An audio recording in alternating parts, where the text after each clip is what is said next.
সন্তর্পণে ব্যানিস্টারটা পরীক্ষা করছিল নিলয়। দেখা গেল পুরো রেলিংয়ের দৈর্ঘ্য বরাবর বেশ কিছু জায়গার কাঠ ক্ষতিগ্রস্ত হয়েছে। ঝুলঝাড়ু থেকে লাগতে পারে না। ঘুন পোকা নিশ্চয়ই আগে থেকেই বাড়িতে ছিল, হয়তো সয়েল ট্রিটমেন্ট ঠিকমতো হয়নি। দেখি পেস্ট কন্ট্রোলকে খবর দিতে হবে একবার। আর শোনো, ঝুলঝাড়ুটা এখনই ফেলো না, রাত্রি চেঁচামেচি করবে। ওটা বরং একতলাতেই বসার ঘরে রেখে দাও, দেওয়ালে ঠেসান দিয়ে।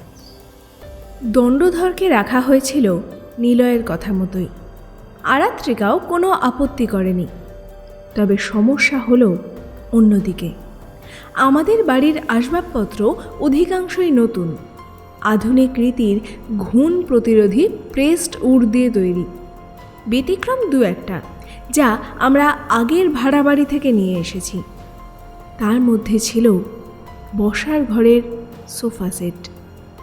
দিন দুয়েক পরে ঘর মুছতে গিয়ে মালতীদি সেই সোফার নিচে কাঠের গুঁড়ো আবিষ্কার করল। সেই সঙ্গে শুনতে পেল কাঠের ভেতর কীটের খননের মৃদু কিন্তু অমোঘ আওয়াজ।